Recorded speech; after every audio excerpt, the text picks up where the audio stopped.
Hello, I'm Mike Royko, and this is the story of Chicago and the Cubs, a lifelong love affair.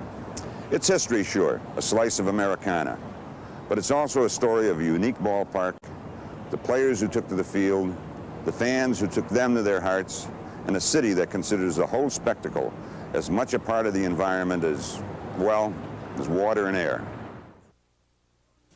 My kind of town, Chicago is. The Wrigley Building, Chicago is. My kind of town that won't let you down.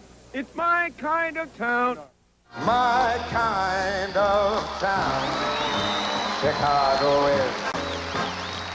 My kind of town, Chicago is. The ball game's over. The Cubs win it on a Billy Williams home run. The Wrigley Building, Chicago is. It's a no-hitter. It's a no-hitter for Kenny Holtzman. The Chicago Cubbies, Chicago is. The best. There's a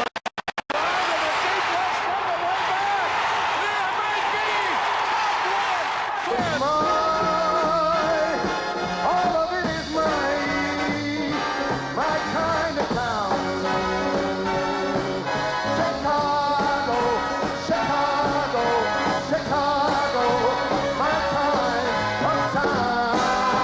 Chicago.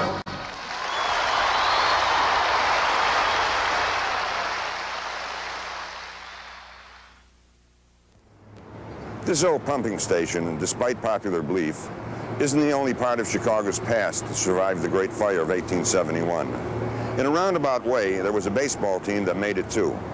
Back in 1871, a team called the Chicago White Stockings became the city's first professional baseball club.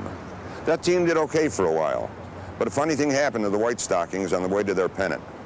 Mrs. O'Leary's cow came along and, as legend has it, kicked over a lantern, and you know the rest. Well, it was 2 years before anyone even thought about playing baseball in Chicago again.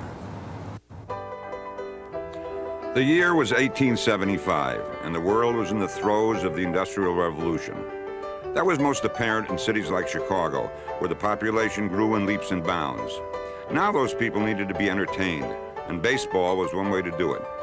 By 1876, a league of professional baseball clubs was formed by William A. Hulbert, who had become the president of the dormant White Stockings a year earlier. Hulbert immediately coerced Boston Star pitcher A.G. Spalding to come to Chicago, where he won 43 games, and along with the legendary Cap Anson combined to bring Chicago its first pennant in 1876.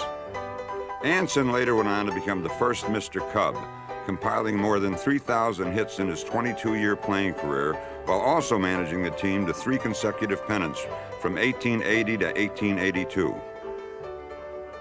The early Chicago team was not only good in the Midwest, they were good all over the world too, as evidenced by their global tour in 1888, which included what must now be considered the ultimate sandlot game by the pyramids along the Nile.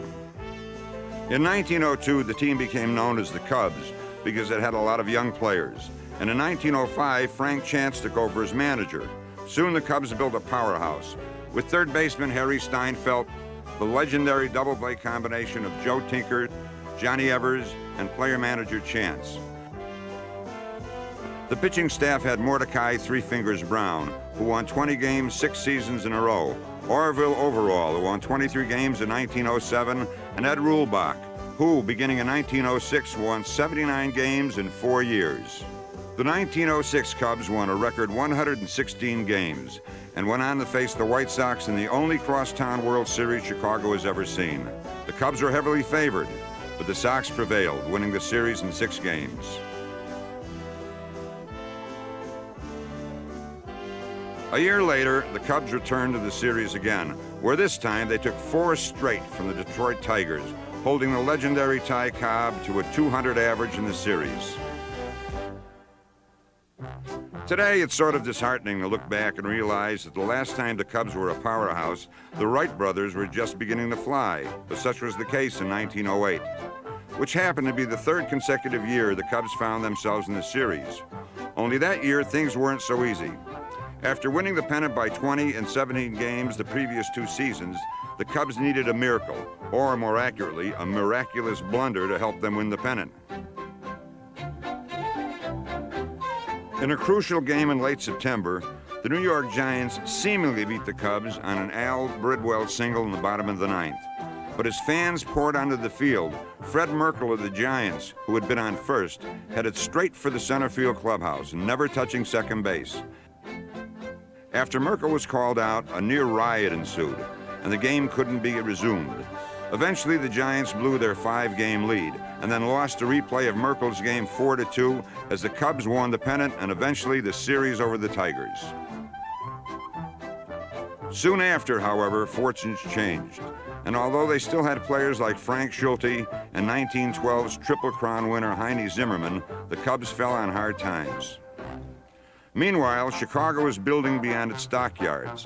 In 1916, the Republicans held the National Convention of the city for the third consecutive time, reaffirming Chicago's political clout. The clout of the Cubs, however, had diminished, and in 1916 they were sold to Charlie Wegman, who previously owned a team in the Federal League. He promptly moved the team to a ballpark built 2 years earlier at Clark and Addison Streets, which would later be called Wrigley Field. But aside from that, it's likely that Wegman will best be remembered for being the first owner to allow spectators to keep foul balls. However, it's very likely that few foul balls reached the stands when the Cubs' Hippo Vaughn and the Reds' Fred Toney pitched the only double no-hitter in baseball history on May 2nd, 1917. Because of the war, the 1918 season was cut short right after Labor Day, and the Cubs were awarded the pennant because they had a 10.5-game lead over the second-place Giants. They did, however, go on to lose a 6-game series to the Red Sox and their star pitcher, Babe Ruth. Soon after that, William Wrigley became the Cubs' new owner and named Bill Veeck Sr. as the team's president. With a duo like that, you might think that winning would have come easy, but it didn't, as the Cubs made the second division their home away from home for the next several years.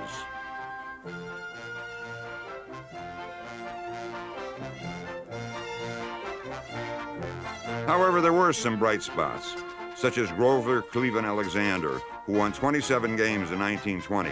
But for the most part, the Cubs of the early 20s were probably best known for training on Catalina Island, which was Mr. Wrigley's private haven off the coast of California. They certainly weren't known for winning, and in fact, the fun-loving Cubs of 1925 finished in last place for the first time in team history.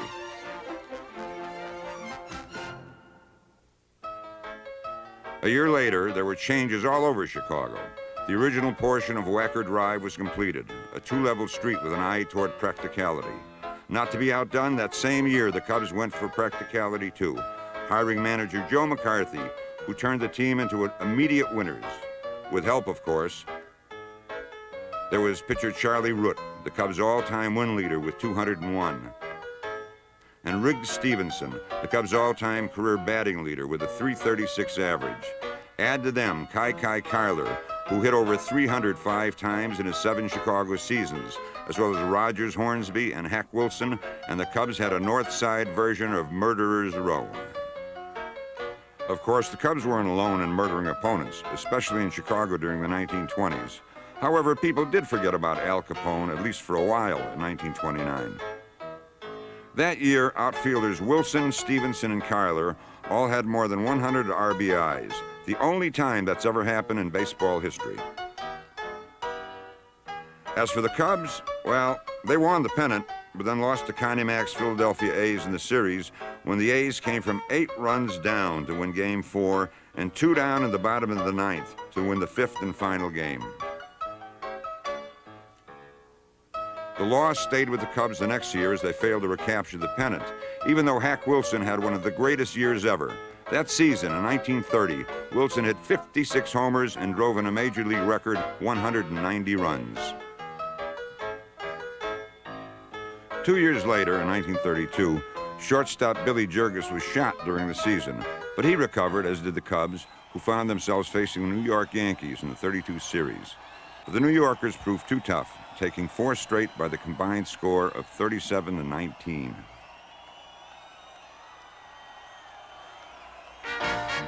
In 1933, Chicago opened its second World's Fair, and this one had a definite eye towards the future. So too did the Cubs, especially player-manager Charlie Grimm, who was beginning to become less of a player and more of a manager. Along those lines, in 1935, Grimm brought up 17-year-old rookie Phil Cavarretta to take his place on first. Cavarretta joined established stars like Billy Herman, a career .300 hitter whose 227 hits led the National League that year. Then there were the two 20-game winners that year, Lon Warneke and Bill Lee, as the Cubs won the pennant again, this time in miraculous style, winning 21 straight in September. But a world championship was not to be, as the Cubs lost their 5th series in a row, this time falling to the Tigers in 6 games. Keeping to their schedule of winning a pennant every 3 years, the Cubs did it again in 1938, thanks in part to the legendary Dizzy Dean, who won 7 of 8 decisions in his first season in a Chicago uniform.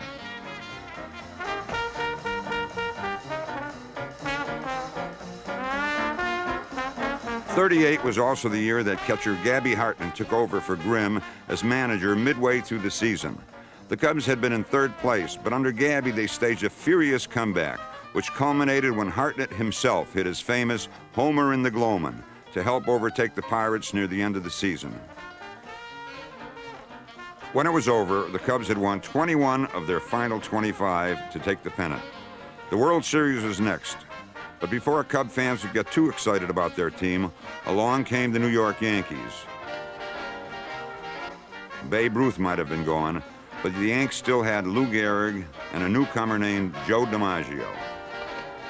That team proved to be so powerful that only Dizzy Dean came close to winning a game for the Cubs as the Yanks swept 4 straight yet again, this time outscoring the Cubs 22-9.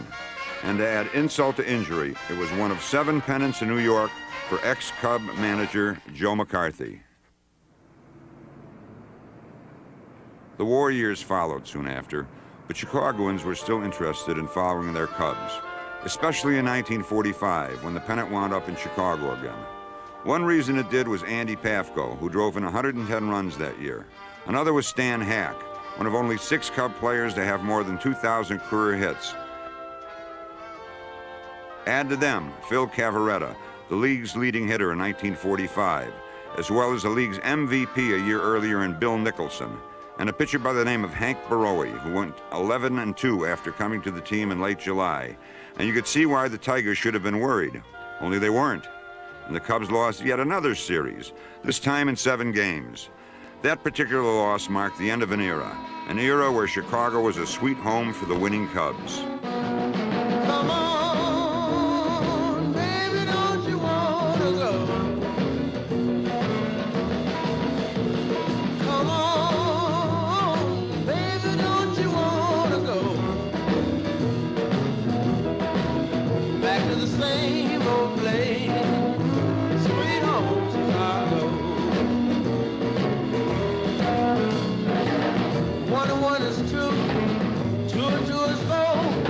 Well, love, little girl, you never know. Come on, baby, don't you wanna go back to the same old place, sweet home Chicago?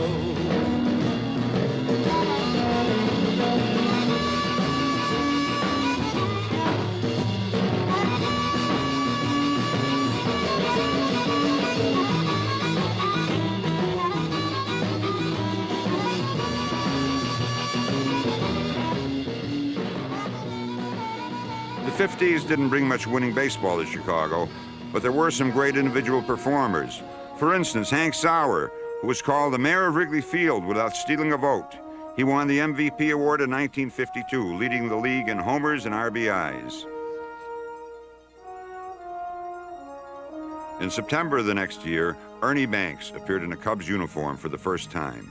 Banks, of course, was an immediate success, and although the Cubs never won a pennant during his career, Banks himself won the MVP award in both '58 and '59, the first back-to-back winner in National League history.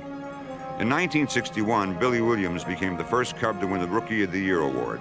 Together with Banks, Williams gave the Cubs hope for the future, which might have worked out even sooner if Lou Brock hadn't been traded away or 1962's Rookie of the Year, Kenny Hubbs, hadn't died in a plane crash.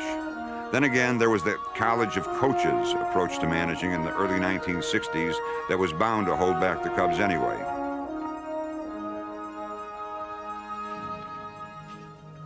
But all that began to change in 1966 when Leo Durocher was named the team's manager.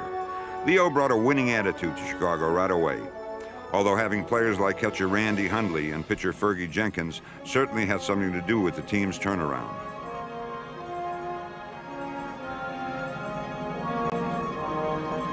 Add to them Banks and Williams, and players like second baseman Glenn Beckert, shortstop Don Kessinger, and third baseman Ron Santo, and you can see why the Cubs were on the verge of something great in the late 60s.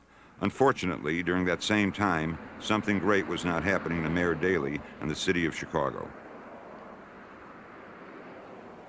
The spring and summer of 1968, with its riots and infamous Democratic convention, may have been the most painful in Chicago's modern history. That is until the next year, 1969.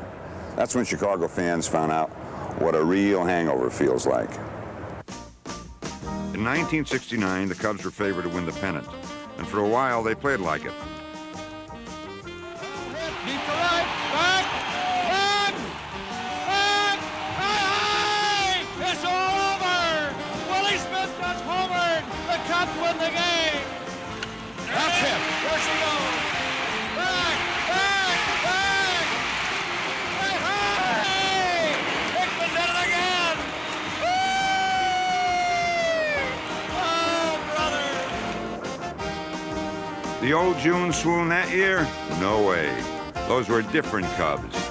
The swoon would come a little later when the Mets made their move. Well hit. He's the left center. That's way back there. It is caught and dropped by Young. He had it in his glove, and then he whacked into the fence out there and jarred the ball out of it. Ferguson Jenkins trying now to send the ball game into extra innings. There is a drive into short left. It is a base hit. The ball game is all over.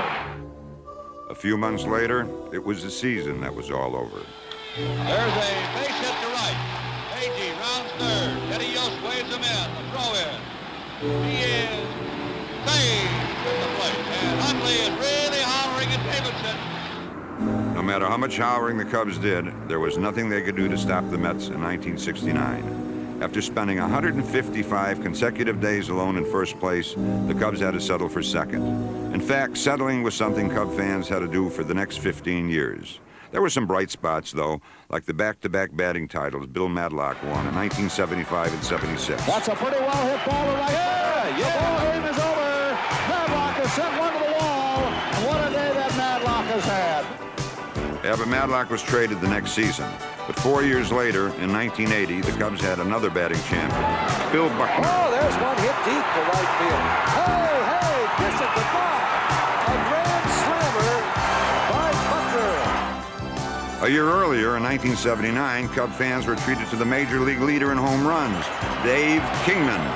Hey, kiss it goodbye. It is gone. That one's in Milwaukee.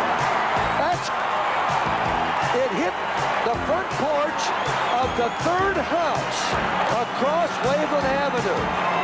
Man, oh man, isn't that something?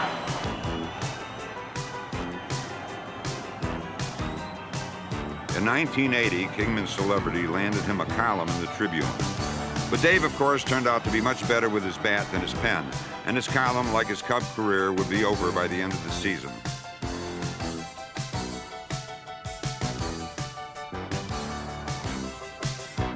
The same year the Cubs had the best home run hitter in the National League, they also had the best pitcher. Bruce Sutter won 6 and saved 37 of the Cubs' 80 wins in 1979 and became only the second Cub pitcher to win a Cy Young Award. But even with Kingman and Sutter, by the end of the 70s, Cub fans were at the height of their frustration. Good news, though, was right around the corner.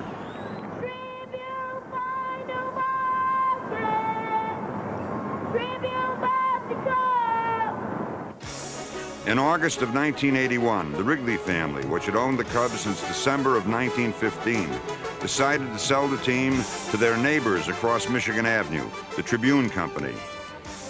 We were very hopeful for a positive vote, and we got an 11-0 vote.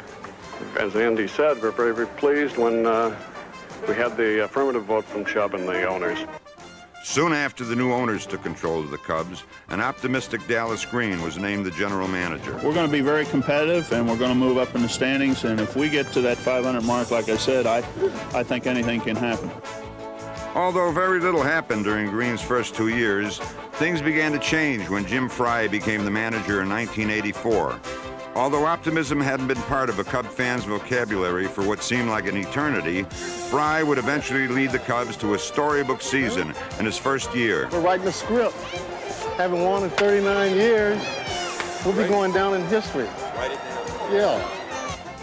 Right from the first pitch, it was obvious that the 1984 season would be different, and as things turned out, it was. First pitch of the ball game.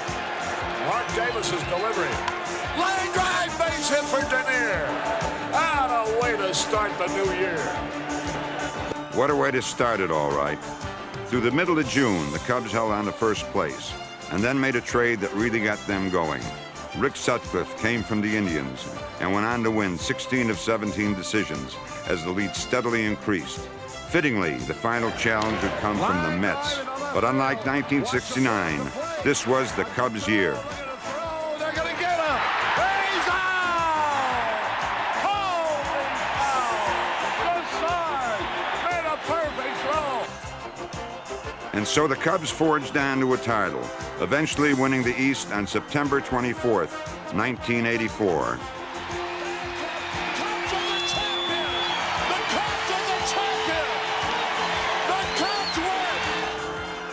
Harry Carey's joyful shouting of Cubs win, became a rallying cry all over Chicago. And although the Cubs would later go on to lose to the Padres in the playoffs, the night of September 24th will go down as one of the greatest in Cub history. Cubs win! Cubs win! Actually, when it comes to the Cubs, winning or losing really isn't all important. What's important is that the Cubs have been part of Chicago for over 100 years, and always will be.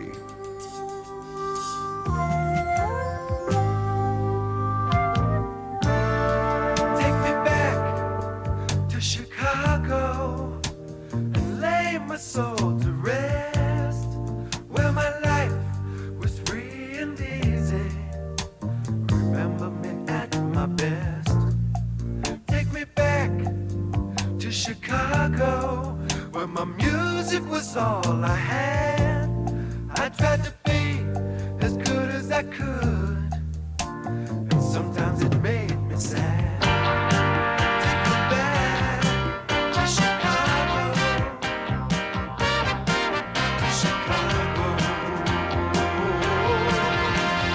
Take me back, take me back, take me back to Chicago. You've heard it said that home is where the heart is. Well, that might be true for most. But for Cub fans, it's more likely that home is where the ivy is. You know, sometimes I wonder what the history of the Cubs would be without Wrigley Field. No homer in the Gloman by Gabby Hartnett. No Ernie Banks saying, hey, it's a beautiful day, let's play too.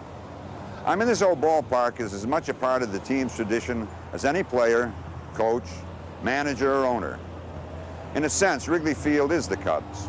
And fans, all fans, not just Chicago fans, have enjoyed its special magic for over 70 years. Built in 1914, Wrigley Field was originally known as Wegman Park, and the Cubs didn't actually play there until April 20th, 1916.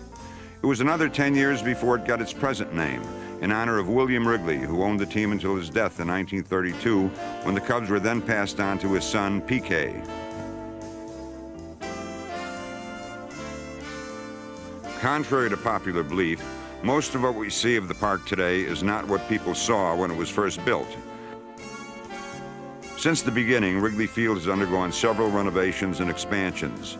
Even the famous outfield walls were bare until 1938, when Bill Veeck planted some bittersweet and ivy to spruce them up.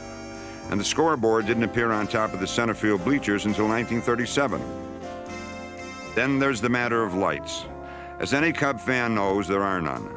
But even that was almost changed until Mr. Wrigley felt compelled to turn over lights meant for Wrigley Field to the war effort. So 2 years after the war, in the daylight of course, the All-Star Game came to Wrigley for the first time. In that game, the National League held a 1-0 lead on a Johnny Mize home run, but the American League rallied for a 2-1 win.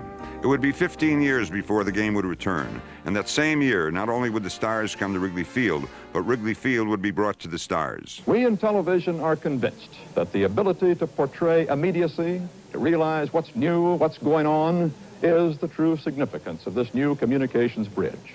These first 18 minutes will attempt to show you a few of the things that are going on right now on the North American continent.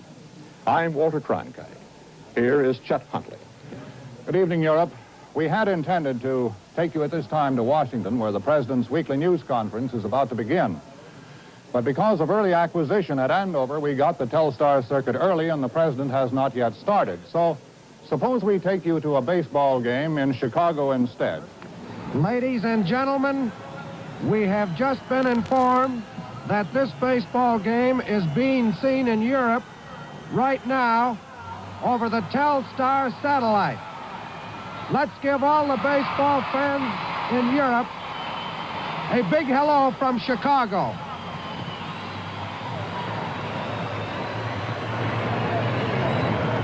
No score in the ball game. This point, the Phillies, no runs, 1 hit, no errors. The Cubs, no runs, 2 hits, no errors. Well, we realize that all of this doesn't make much sense to you folks in Europe, but if we hadn't shown you a bit of our national game on this first transatlantic show, we'd never have heard the end of it. As a matter of fact, right now, our colleagues who are doing the translating are going crazy trying to say runs, hits, and errors in Swedish and Italian.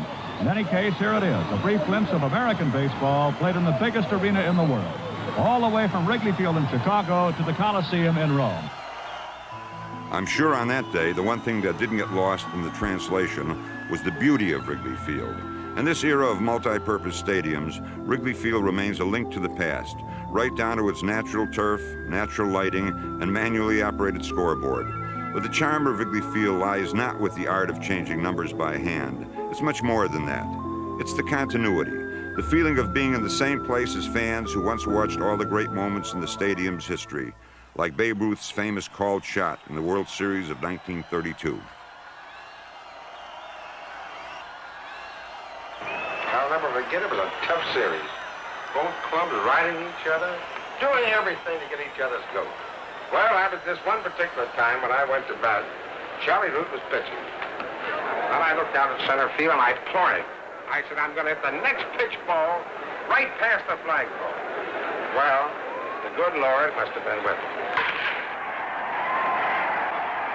Whether Ruth pointed or not is irrelevant. Like Mrs. O'Leary's cow, it makes a good story. The reality of the matter, though, is that Ruth's homer had very little to do with the outcome of the series. Let's face it, folks, the Yanks are going to win it anyway.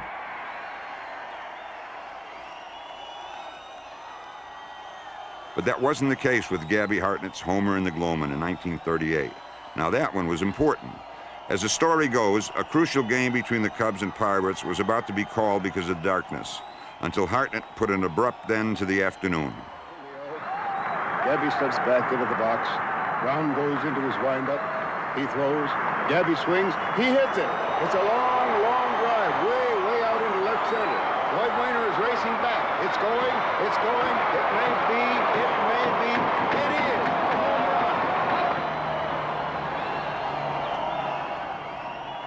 Of course, there have also been great moments in Wrigley Field when no one has hit a thing.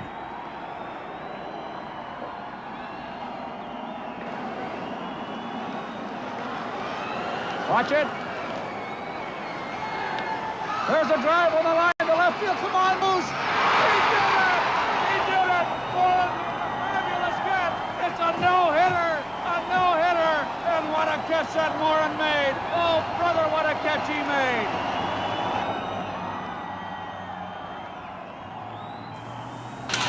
That's well hit. And there, I believe, goes the no-hitter.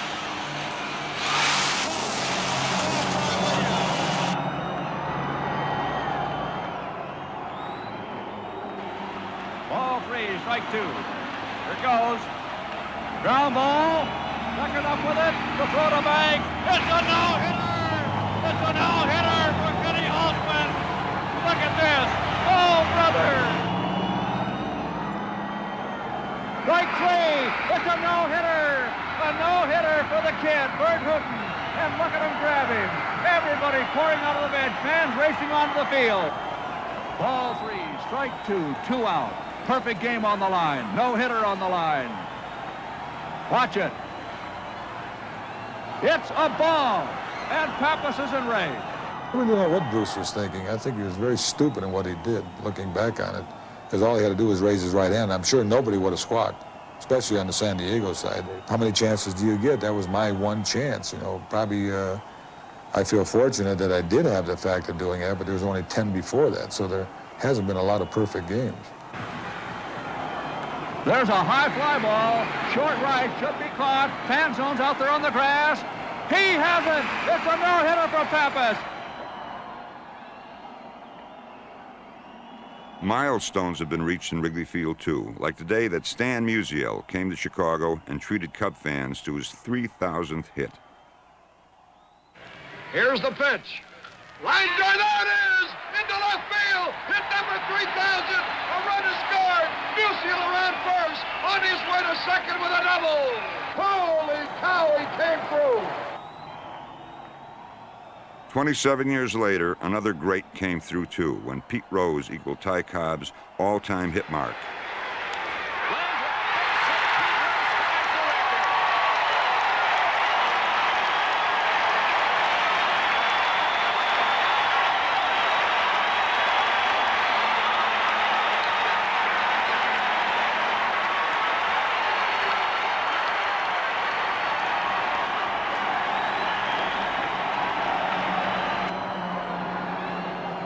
But the best milestone of all belonged to Mr. Cub himself.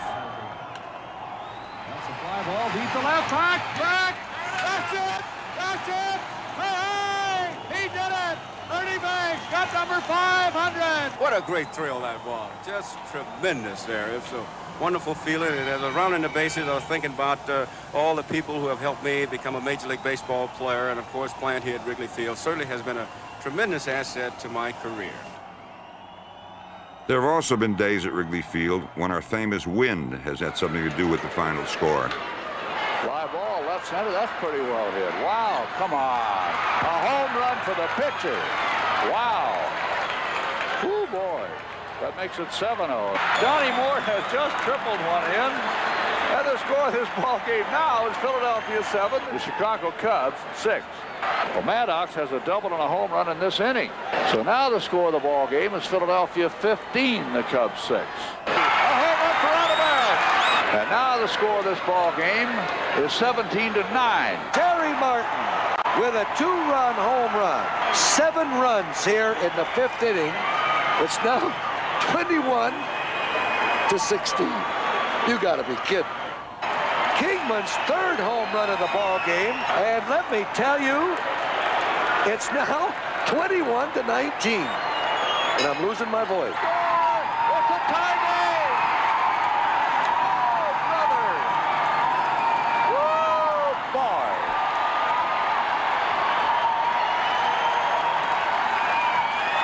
Look at that score. Look at it and blink your eyes. And if you don't believe it, we can understand.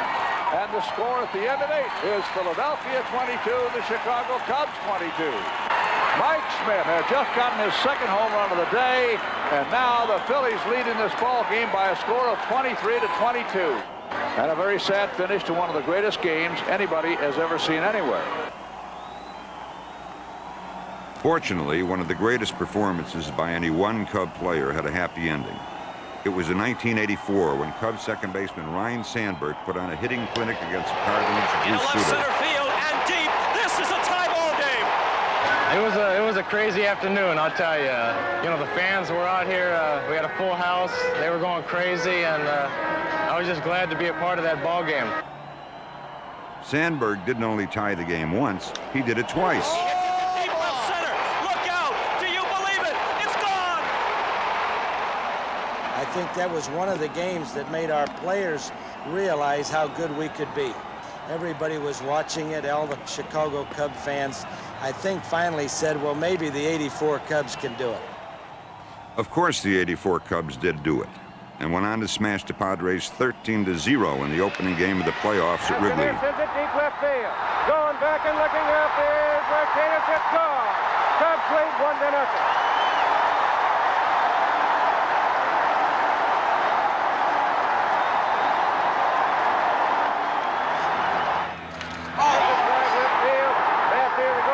Martinez, this ball is gone. 2-0 Cubs on home runs by Dernier and Matthews.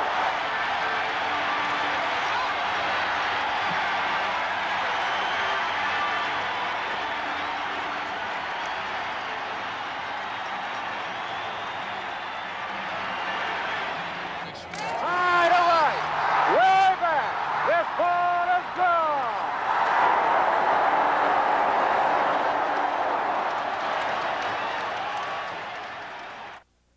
After that, I guess the cynic and all Cub fans might say, sure, play enough games and you're bound to have some great moments.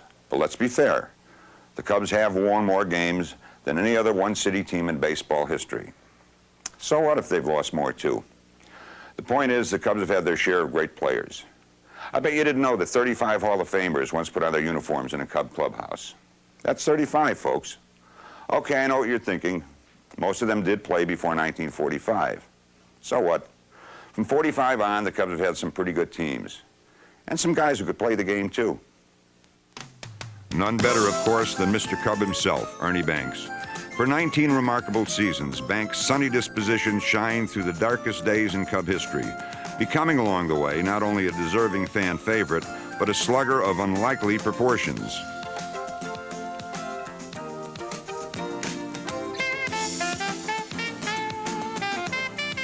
I saw the first home run he ever hit, and that was in St. Louis at the old ballpark. Jerry Staley, who was a knuckleballer, was the pitcher, and Ernie Banks almost hit the scoreboard in left field. And little did I dream, or did he dream himself, that 511 more home runs would follow before he was through. It was a surprise to me to be a home run hitter. When I played for the Kansas City Monarchs, basically I was a line drive single type hitter. And I joined the Cubs, and with the help of Ralph Kiner and a lot of great home run hitters on that team, Hank Sauer, another great home run hitter, they gave me some pointers on how and what it took to be a home run hitter, and it helped me a great deal. Although the Cubs were chronic losers during most of Banks' career, Ernie never gave less than his best, and in 2 consecutive seasons was recognized as the league's most valuable player. It meant a lot to me because, first of all, unfortunately, my club did not win the pennant that year. We finished 5th both years, and it was kind of unusual for a player to be the most valuable player when his team was not in contention or winning a pennant. So it took me about 3 or 4 years to realize the importance of the awards and what it meant with so many outstanding players in the National League. Even with all his personal triumphs, Banks' fondest memory involves the team. It was July 2nd, 1967, when the Cubs went in a tie for first place. And it was the first time in 30 years that the club had been in a tie for first place that late in the season. And to see 42,000 people in that park really happy and overjoyed for that particular moment was a great thrill in my life and career. Still, there was to be one other great moment in Ernie's career. Bingo is my name. I'll play 3 today. Play 4. Play 5. Yes, I know who this is. Jack Lang from New York City. I can't hear you. Oh, thank you very much. Oh, my goodness. Thank you very much, Jack. Hey, hey, hey, hey. Wonderful. Just great. Oh, just great. I just sit here waiting. Great. Thank you. We got the set in. Sunshine, fresh air. We got the team behind us. So let's play 2. Then there's our other Hall of Famer, Billy Williams. As natural and consistent a player as ever put on a Cub uniform. For 16 Chicago summers, Williams was a fixture in left field, and his 1,117 consecutive games played is the 4th longest streak in the history of the game. But remembering Billy is remembering that swing.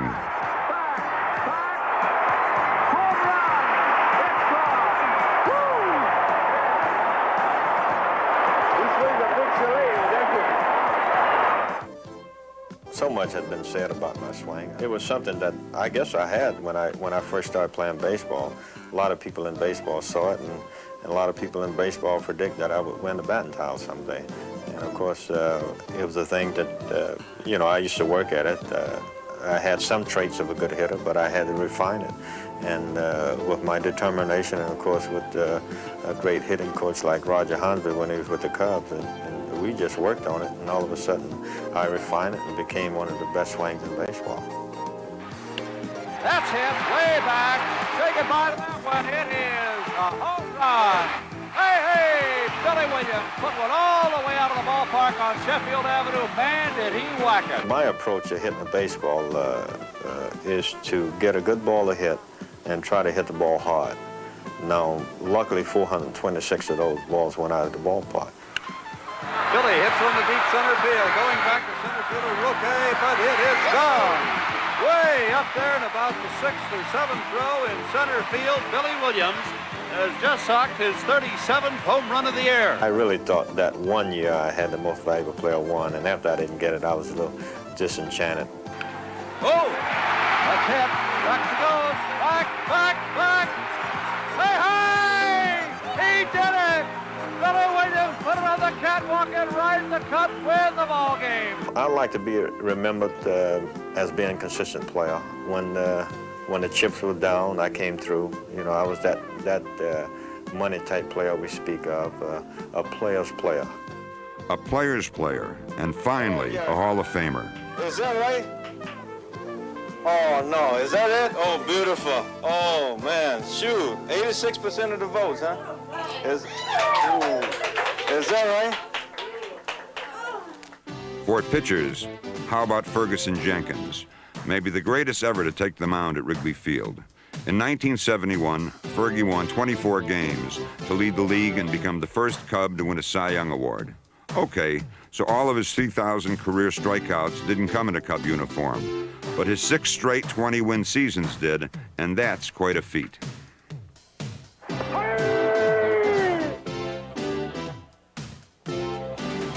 He got it. That's it. Swing and a miss. Strike 3. 7 strikeouts for Fergie. There's number 20 of the year for the 6th consecutive year.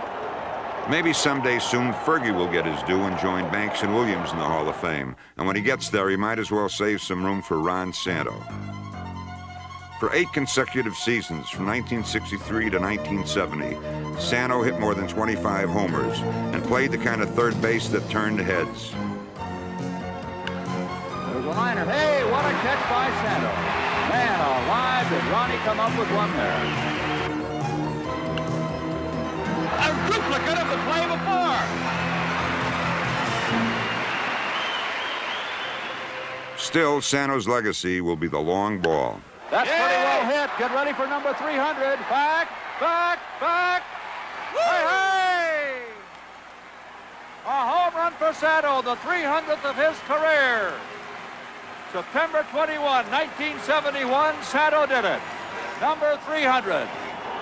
One of the reasons the Cubs came out on top a lot during the late 60s and early 70s was their infield.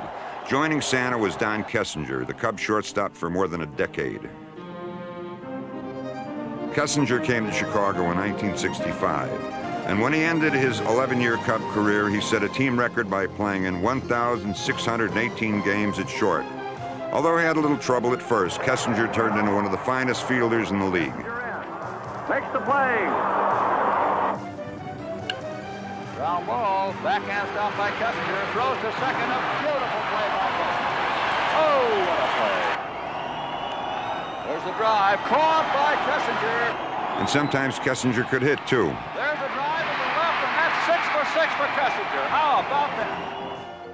Kessinger's infield cohort was second baseman Glenn Beckert, a scrappy, gritty competitor who teamed with Don for 8 years, giving the Cubs a double-play combination like Tinker and Evers of years before. Like Kessinger, Beckert could also hit, and in 1971 he finished with a .342 average, the highest by any Cub second baseman since Rogers Hornsby. Beckert leads the league in hitting. Now, here's the try at the plate. Kessinger's across. Beckert to second, in safely. In 1976, Rick Monday made Cub fans proud with his actions all over the field. Staub sends it up that power alley. Monday hurries over. Rick. Oh, what a grab by Monday! What a play by Rick Monday! That year, Monday also made a unique play in Dodger Stadium when he prevented two people from burning an American flag in the outfield. I don't think that I did anything that many other Americans would not only have done at that particular time, but hopefully going to be doing for another 200 years and protecting the rights and freedoms that we have in this country. During his 7.5 seasons as a Cub, Bill Buckner never gave less than his all. Did he or didn't he? He caught it. How about that? Boy, there's the catch of the year up till now. Buckner running hard. He's got it. Oh, what a finish. Bill Buckner with two sensational grabs in 2 days. Billy Buck had come to the Cubs in 1977, and by 1978 he finished second in the league in hitting. 2 years later, he would lead the league with a .324 average. But in 1984, with the Cubs on the verge of something wonderful, Buckner was traded. Ultimately, he would miss the Cubs' greatest achievement in 39 years, a season in which the Cubs drew over 2 million fans for the first time in history, and everyone would watch the Cubs go right to the top.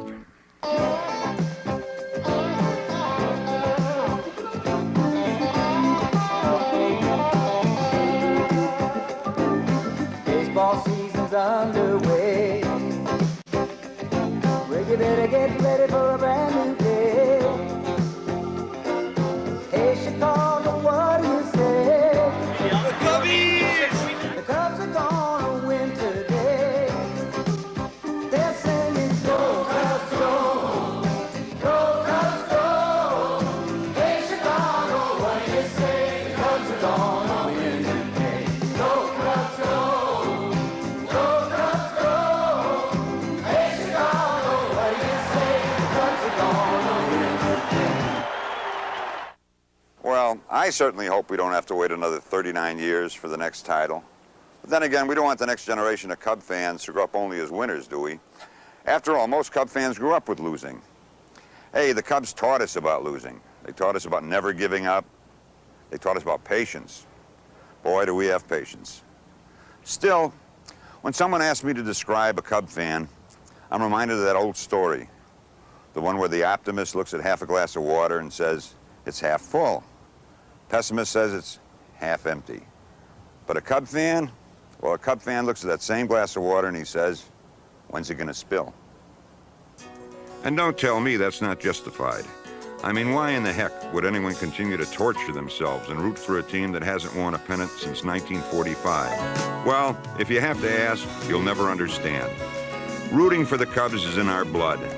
I bet there isn't a fan among us who didn't race home from school every now and then and try to catch the last few innings of a Cub game on radio and TV with the familiar voice of Jack Brickhouse. Cubs Baseball Network. Well, it's opening day at Wrigley Field, a beautiful sunshiny day. This is that moment we've been dreaming about all winter, especially when that snow was flying in January around here. Looks like we're going to have a full house this afternoon. I'm Jack Brickhouse. Stay with us. It's going to be a great day in Chicago. Rick House's contributions to baseball were recognized when he was honored at the Hall of Fame. It's been my privilege to broadcast the exploits of the Chicago Cubs and the Chicago White Sox for 40 years or more.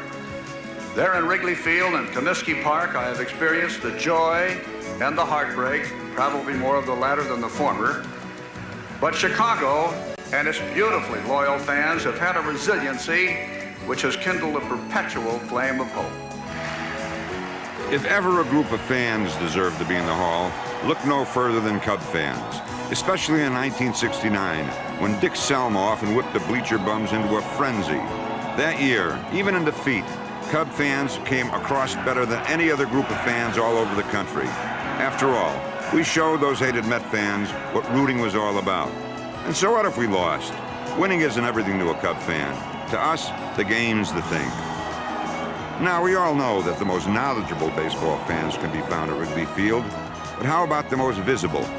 Well, they're Cub fans too, and they belong to a unique society founded in Washington, named after Emil Verben, a supposedly long-forgotten second baseman of the 1940s. A lot of sort of mythology got attached to the Cubs because they're so ecologically sound. They play on real grass and they play under the sunshine. And the Cubs were so miserable artistically that they went looking for all these other virtues. It's also, I think, has something to do with Chicago. Most really bitter American fights are about status, and Chicago has always felt a little put down. Someone writes a poem about them, and it's the hog butcher and the wheat stacker. That's not really what you'd want to be. So here you have this sort of bad image of a sort of rough-hewn city with an absolute doormat for a baseball team. Here in Moscow, I have managed to redefine frustration. Frustration is being the honorary president of the Die-Hard Cubs fan club and being half a world away at their time of triumph. I mean, I have waited an entire lifetime waiting for the Cubs to win anything at all. And yet here in their finest days, I find myself half a world away on the banks of the Moscow River across the street from the Kremlin. And as you might suspect, my local Izvestia carries neither the box score nor the standings. We walked up to the bar right by where I'm staying, and they have cable TV there, and we bought some drinks, and we bought the bartender a drink right away, and they were watching the U.S. Open tennis, and it was like we had to sort of bribe the bartender to get the Cub game on, you know. So we started, buying drinks and putting money out, big tips and everything. And then she told us that the cable was out of whack and that they weren't getting it. So we had to pick up all of our tips and leave right away, of course. All my life I've believed in miracles.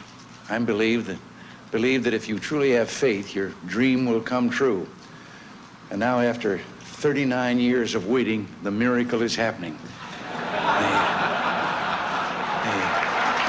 I was sports announcer out in Des Moines. Since the sports announcing by way of the Cubs led to the Hollywood career, because it was going to California with the Cubs. They trained then at Catalina Island, and it was through that and through those visits that I was offered a screen test and quit making an honest living. Ironically, Reagan's career would eventually come full circle when he played Cub pitcher Grover Cleveland Alexander in the movie The Winning Team.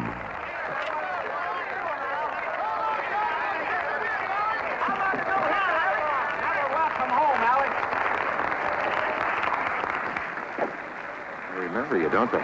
You've given them something to remember, Allie. If Cub players can be remembered in Hollywood, then so should Cub fans. And they were in this television production of a play called The Bleacher Bums. Take it over! Throw it back! Throw it back! Throw it back! Throw it back! Excuse me, wasn't that a home run ball? Yeah. Well, don't they usually hang on to those for souvenirs, something like that? Why'd the kid throw it back? Lady, that there is a class move. I mean, if somebody hands you some garbage, you gotta throw it back in their face, huh?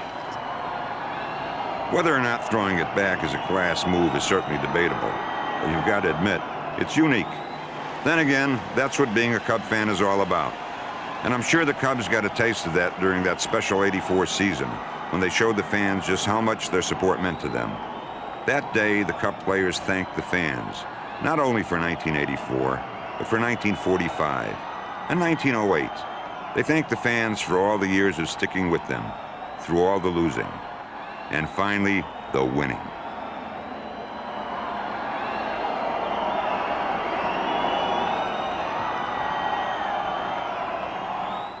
You know, I can't even imagine this town without the Cubs. I can't imagine a summer's afternoon without all that talk on Michigan Avenue and out in the neighborhoods about this play or that hit, this win or that loss. I bet you almost everyone watching me right now can remember where they were the night the Cubs clinched the East in '84. That night, with all the memories, all the laughing and crying, the Cubs showed me how much a part of the city they really are. Oh, was it fun. And you just watch. One of these days, yeah, one of these days.